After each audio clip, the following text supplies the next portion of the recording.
मैं हूं आफाक अहमद और आप देख रहे हैं न्यूज़ एन इंडिया। इस वक्त पूरे देश का माहौल बड़ा ही भयभीत नजर आ रहा है। कहीं पर इफ्तार के लिए एफआईआर हो रही है, तो कहीं पर नमाज पढ़ने नहीं दिया जा रहा है, तो कहीं पर ईद में खून की होली खेलने जैसे असंवैधानिक शब्दों का इस्तेमाल किया जा रहा है। देश में कहीं ना कहीं एक समाज के पीछे, एक धर्म के पीछे नफरत की आग लगी हुई है। अगर हम महाराष्ट्र की बात करें तो अभी महाराष्ट्र में भी इफ्तार करने वालों पर पथराव हुआ, उन पर भी हमला हुआ है। महाराष्ट्र से चलकर अगर हम मुंबई की तरफ आते हैं तो मुंबई हमें कई तरीके से सेफ दिखाई देती है, और अगर मुंबई से हम धारावी की तरफ आ जाएं तो धारावी हमारा मिनी इंडिया है, और यहाँ सारे धर्म के लोग एक साथ प्यार मोहब्बत और एकता के साथ सारे धर्म निभाते हैं। कुछ लोग ऐसे हैं जो यहाँ भी रंग में भंग करने की कोशिश करते हैं, लेकिन धारावी इसे संभालता है और एकता को खत्म नहीं होने देता है। ये प्यार मोहब्बत के साथ चलता रहता है। अब इसी के साथ कई पर्व इसमें शामिल हुए हैं। नवरात्रि शुरू है, गुड़ी पाड़वा है, शोभा यात्रा निकाली जा रही है, उसके साथ साथ में रमजान है, और आने वाले कल अलविदा और ईद भी है। पूरे देश में अलर्ट कर दिया गया है कि कोई भी ऐसा तत्व जो इन तमाम त्योहारों में गंदगी ना कर सके, कोई ऐसी हरकत ना कर सके जिससे देश को शर्मिंदा होना पड़ जाए। हम बात करेंगे धारावी की, तो धारावी में पूरा महीना बीत गया रमजान का। ईश्वर का शुक्र है कि कुछ भी ऐसा नहीं हुआ। इसी पर बात करने के लिए हमारे साथ माजी नगर सेवक हाजी बब्बू खान जी हैं, जिनकी वाइफ अभी इस वक्त नवनीत नगर सेविका हैं। हम उनसे बात करेंगे। सर, हमारे चैनल में आपका स्वागत है। पूरे देश का हालात तो हम देख रहे हैं किस तरह से है, लेकिन अगर धारावी देखें तो धारावी सबसे ज्यादा बेहतर हमें नजर आ रही है कि वो लोग जो है कारोबार भी कर रहे, व्यापार भी कर रहे हैं, इफ्तार भी कर रहे हैं, रमजान भी कर रहे हैं, और हर तरह का शोभा यात्रा और गुड़ी पाड़वा की यात्रा भी निकल रही है। क्या कहना चाहेंगे कि देश में और धारावी में किस तरह से अमन शांति कायम हो सकेगी? कैसा है आफाक भाई, ये हिंदुस्तान में हमेशा आपने देखा होगा कि ये पूरा देश मोहब्बत और प्यार से इसकी शुरुआत हुई है, और इस देश में हमेशा चंद लोगों को नहीं देखना है हमको, लेकिन हम पूरे देश को देखेंगे। आप धारावी की जब बात करते हैं तो आप धारावी में देखिए कि आपको कितनी जगह इफ्तार पार्टी हुआ, और उसमें हर जाति धर्म के लोग शामिल हुए। ये एक हमारी धारावी की खूबसूरती है। आज का दिन था, गुरु पाड़वा का दिन था, गुड़ी पाड़वा था, नया वर्ष था, नया वर्ष, और मैंने देखा कि जुलूस निकल रहा था 90 फीट पे, उसमें भी सब लोग मिलके मतलब उसको निकले और लोगों को सबने एक बधाई दी नए साल की। तो ये खूबसूरती धारावी में ना आज से नहीं है, मुझे लगता है धारावी जब से बनी है जी, और जब से मैं देख रहा हूँ कि इस धारावी में जो प्यार मोहब्बत और जो यहाँ के लोगों में जो आपस में एक घर मुस्लिम का है, एक हिंदू का है, एक दूसरे मतलब इलाके में रहने वाले लोग हैं, एक साउथ इंडियन है, एक नॉर्थ इंडियन है, कोई गुजराती है, तो कोई धारावी के अंदर ये सारी चीज़ें हैं। और हर त्यौहार जब आता है, देखो ईद का त्यौहार है, इस त्यौहार पे सारे धर्म के लोग, मेरे घर पे खुद मुस्लिम समाज के लोग से ज़्यादा नॉन मुस्लिम समाज के लोग मेरे घर पे आते हैं, जो मेरे मिलने वाले लोग हैं, और मुझे बगैर बोले भी मुझसे मिलने आते हैं। हमारी वर्षा ताई हैं, ज्योति ताई हैं, वो भी हमारे घर पे आते हैं। तो इस तरीके का जो माहौल है ये मैं देखता हूँ कि धारावी में दिखता है, और जब ये दिखता है तो इससे दिल को बड़ी खुशी होती है कि पूरी देश के माहौल को देख के ऐसा लगता है कि हमारी धारावी जो है इसमें प्यार और मोहब्बत की जो एक खुशबू आती है, ये कहीं से भी आती है, हमारे देश की खुशबू है। हर जगह से मिलके ये तो यहाँ खुशबू बना के रखे हैं हम लोग, और ये सारा धारावी के लोगों को मैं मुबारकबाद दूंगा कि वो लोग हर किसी के त्यौहार को मिलके मनाते हैं। और इसमें एक बहुत बड़ा रोल यहाँ के जो पॉलिटिकल लोग हैं उनका भी बहुत बड़ा रोल है कि वो इस समाज को कभी टूटने नहीं देते हैं, इस समाज को हमेशा जोड़ के रखते हैं। वो मैं नहीं बोलता कि कोई भी होगा, लेकिन मैं जो देखता हूँ वो बोल रहा हूँ कि सब लोग मिलके रहते हैं यहाँ पे। और मैं खास करके धारावी की पुलिस को दिल से मुबारकबाद दूंगा, और वो लायक के मुबारकबाद भी हैं कि मैं देखता हूँ जब भी कोई धार्मिक त्योहार आते हैं उस पर बहुत मेहनत करते हैं वो लोग, दिन और रात एक कर देते हैं।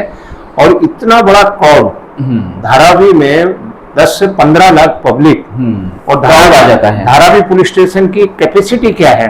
100-150 लोग, 100-150 लोगों का स्टाफ, और इतने लाख लोगों को वो लोग हैंडल करते हैं। सलाम है इन लोगों को, मैं इनकी हिम्मत को सलाम देता हूँ, उनकी मेहनत को सलाम करता हूँ कि हर त्योहार पे ये लोग जितनी मेहनत और लगन के साथ लोगों को हैंडल करते हैं। और धारावी के लोगों को हैंडल करना एक बड़ा मसला है। हम लोग खुद लोगों में जाते हैं, हमको मालूम है कि धारावी के लोगों को हैंडल करना बड़ा मुश्किल होता है। और खास करके धारावी के सीनियर पीआई हमारे विटकर साहब भी बहुत हेल्प करते हैं, मतलब जब खूब मेहनत करते हैं, रात रात भर पुलिस स्टेशन में मैं उनको देखता हूँ। तो उनके लिए भी मैं दिल से चाहता हूं कि वो एक सारे लोग उनको भी मुबारकबाद के लायक हैं वो, और सब लोग को उनको भी मुबारकबाद देना चाहिए कि पूरी धारावी को बांध के रखें। लेकिन इसी चांद रात में पुलिस वालों को सबसे ज्यादा दिक्कतें होती है कि पूरा गंदगी होती है, फिर उसके बाद नमाजियों का इंतजाम करना, वो बेचारे रात भर परेशान हो जाते हैं। उसका क्यों नहीं इंतजाम किया जाता? नहीं, ऐसा नहीं है आफत भाई, उसकी आपको शायद जानकारी नहीं है।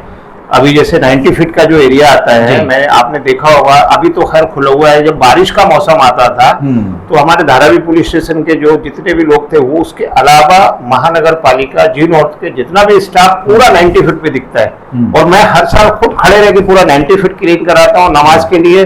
और जब नमाज का टाइम होता है तो पूरे लोग, मतलब धारावी पुलिस स्टेशन की तरफ से पूरी हेल्प मिलती है, मदद मिलती है। और सारे लोग त्योहार 90 फीट के रोड पे देखो आप, लोग एक से एक गले मिलते हैं, सब धर्म जाति के लोगों से गले मिलते हैं और ईद की मुबारकबाद देते हैं। ये खूबसूरती धारावी में जब देखने को मिलती है तो बड़ा अच्छा लगता है, उससे दिल और हमारे दिल को अच्छा लगता है। इसके अलावा उस दिन को खूबसूरत बनाने के लिए लोगों को और खूबसूरती दिखती है कि ये देखो ये धारावी है। क्या कहेंगे कि जो पूरा महीना गुजरा है रमजान का महीना, वो रमजान का महीना कैसे गुजरा? क्या उसमें जो व्यापारी, जो लोग धंधे लगा रहे थे, जो लोग फुटपाथों पे लगा रहे थे, सड़कों पे लगा रहे थे, क्या उनको किसी तरह की कोई दिक्कतें तो नहीं हुई है? नहीं, धारावी देखो एक ऐसी जगह है कि यहाँ के गरीब लोग हैं, मेहनत मजदूर कश लोग हैं, तो वो उनके पास में इतने पैसे नहीं है कि वो बाहर जाके कहीं परचेस करके आए, क्योंकि तो उनको धारावी में घूम के उनको अपना खरीदी करना है, मेहनत मजदूरी करके उनके पास पैसे वो कमा के लाते हैं। और वो आप देखते होंगे कि चांद रात के दिन उनको पगार मिलती है, किसी को एक दिन पहले मिलती है, तो वो रेडीमेड कपड़े पहनते हैं और रेडीमेड परचेस करने की बहुत सारी कोशिश करते हैं। कारीगर तबका है, हमारे लेबर है बहुत सारी यहाँ पर। और धारावी के अंदर इतने जो लोग हैं, इनको एक त्योहार मनाने के लिए जो एक पूरे इलाके में, मतलब पूरी बम्बई शहर नहीं जा सकते, उनको धारावी में ही परचेस करना पड़ता है। तो जगह जगह पे जो दुकानें लगी है, छोटी छोटी दुकानें हैं, छोटे छोटे ऐसे, मतलब कहीं ना कहीं ठेलों पे भी बहुत सारे लोग कपड़ा बेचते हैं, कहीं कुछ करते हैं। तो ये ऐसा एक मजबूरी है धारावी वालों की कि उनको यहाँ पर रहना पड़ेगा और उनके साथ परचेस उनको यहीं से करना पड़ेगी। उनके पास में इतना पैसा नहीं है कि वो बाहर जाके परचेस करें। लेकिन इसमें क्राउड हो जाता है ना, लोगों को आने जाने में सड़कें जाम हो जाती है, ट्रैफिक पूरा हो जाता है, हर तरह से दिक्कतें यहाँ शुरू हो जाती है ना। धारावी में आपने देखा होगा कि एक ये माहौल नहीं है, हर माहौल में धारावी में मतलब क्राउड होता है, क्योंकि जब भी कोई त्योहार आता है लोग बाहर निकलते हैं। आप देखते होंगे थोड़े दिन पहले आपने देखा होगा कि पोंगल का जब त्योहार आता है, पूरे 90 फीट पे त्योहार मनाते हैं, सब लोग मिलके मनाते हैं, हम लोग भी जाते हैं वहाँ पे, ऐसा कुछ नहीं है। तो ये सब चलता रहता है यहाँ पर। तो 90 फीट एक ऐसी जगह है जहाँ पर बहुत सारे लोग अपना त्योहार उस रोड पे ही निकल के, इसके अलावा धारावी में आप बताओ मुझे कौन सी जगह है जहाँ पर लोग बैठ सकते हैं, मिल सकते हैं, या कोई खरीदी कर सकते हैं, या कोई दुकान लगा सकते हैं। तो ये धारावी को का सबका इसमें सहयोग है, सारे लोग मिल के सबके त्योहार में मदद करते हैं एक से एक। इसके लिए एक खूबसूरती और ये धारावी की ये है कि धारावी के लोग धारावी में ही परचेस करते हैं, धारावी में ही दुकानों पे जाते हैं, छोटी छोटी फैक्ट्रीज है वहां से जाके अपने कपड़े खरीद लेते हैं। तो ये जूता यहीं बनता है, यहीं से ले लेते हैं, बेल्ट यहाँ बनता है यहाँ से लेते हैं, पर्स की जरूरत है यहाँ से लेते हैं, उनको कैप की जरूरत है वो यहाँ मिलता है। तो जरूरी नहीं है कि लोगों को वो लिया है कि वो लेट नाइट तक उनको पैसा मिलता है, तो अगर रात के 3 बजे भी उनको पैसा मिला तो 3 बजे भी जाके वो अपनी ईद के लिए नया चीजें जो खरीदना चाहिए, इंसान को नए कपड़े खरीदना चाहिए, वो अपनी जरूरत पूरी कर लेते हैं। कल जुमा है, अलविदा है, कल की चांद रात है, किस तरह का इंतजाम अगर हम कहें कांग्रेस पार्टी ने की है, सरकार ने की है, पुलिस प्रशासन ने की है? देखो, इंतजाम की जिम्मेदारी सरकार की होती है, किसी पार्टी की नहीं है, चाहे वो सत्ता में हो चाहे ना। नगर सेवक और आमदार तो आपका है ना? नगर सेवक और आमदार बराबर, हर नगर सेवक अपने अपने इलाके में कोशिश करता है कि वो अपने लोगों को जितना बेहतर सुविधा देने की कोशिश करते हैं, और उसके लिए उनको जहां तक भी जाना पड़ता है वो जाते हैं। मैं भी जा रहा हूँ। आमदार हमारी मैडम ज्योति ताई हैं, उनको आप देखो कि 2 दिन पहले वो पुलिस चौकी में गए, उनको सीनियर साहब को भी उन्होंने रिक्वेस्ट किया कि साहब हमको मदद करो, हमारे लोगों को मदद करो, क्योंकि ये एक त्यौहार है, कल नया साल आने वाला है, उन्होंने बताया वहाँ पे, फिर उसके बाद ईद आने वाली है, तो इसमें लोगों की मदद करना है आपको। उन्होंने विश्वास भी दिलाया कि हम हर तरीके से लोगों को एक अच्छा माहौल वातावरण बनाने के लिए हम लोग कोशिश करेंगे, और वो तैयारी कर रहे हैं। हम देख रहे हैं जिस तरीके से उनका माहौल है। ईद की तैयारी कैसी है? किस तरह से ईद की नमाजें होंगी? मस्जिदों में होगी क्या और भी कोई इंतजाम है? नहीं, देखो, आपको मालूम होगा कि सारे धारावी के अंदर जितनी भी मस्जिद है उसमें ईद की नमाज होती है, लेकिन हमने हमारे इधर एक ईद की नमाज आपको मालूम है BST ग्राउंड में होती है जी। बाद में जो इतने लोग बचते हैं वो सारे लोग वहाँ, वो एरिया साइन लगता है, तो धारावी जो लोग वहाँ नमाज पढ़ने जाते हैं वो नमाज वहाँ होती है। अभी तो इसके लिए भी कई बातें हुई, आप साइन पुलिस स्टेशन में भी मौजूद थे, वहां से वो लोग भी बहुत अच्छी तरीके से गाइड करते हैं और बहुत मदद करते हैं। मैं वहाँ के पुलिस प्रशासन का भी बहुत शुक्रगुजार हूँ कि उनका भी हमेशा हमको हर साल, आज कम से कम 45-50 साल से वहाँ नमाज होती है, और वो लोग बेचारे इतना सहयोग करते हैं। वहाँ का पुलिस प्रशासन, वहाँ के इतराफ के जो लोग हैं वो लोग भी बहुत मदद करते हैं हर तरीके से, क्योंकि मैं देखता हूँ कि हमारे बम्बई का जो माहौल है, इतनी खूबसूरती का माहौल है, इसको कुछ लोग, चंद लोग अगर किसी तरीके का माहौल बिगाड़ने की कोशिश करते हैं, लेकिन बम्बई के लोग बहुत समझदार हैं, वो इस माहौल को हमेशा बना के रखेंगे, मुझे पूरी उम्मीद है। और मैं पूरे बम्बई नहीं, पूरे देशवासियों को आपके माध्यम से ईद की एडवांस में मुबारकबाद देना चाहूँगा। मेरी तरफ से दिल से मुबारकबाद। ईद का दिन आने वाला है और ईद की खुशियां हम सारे लोग मिलके बांटें, ये आपके माध्यम से मैं सारे लोगों को ईद की मुबारकबाद देना चाहूँगा। और ख़ास करके मैं चाहूँगा कि इस त्यौहार को खुशी और इतने मिलन से, इस ईद का मतलब ही ये होता है कि लोगों से मिलना। बिल्कुल।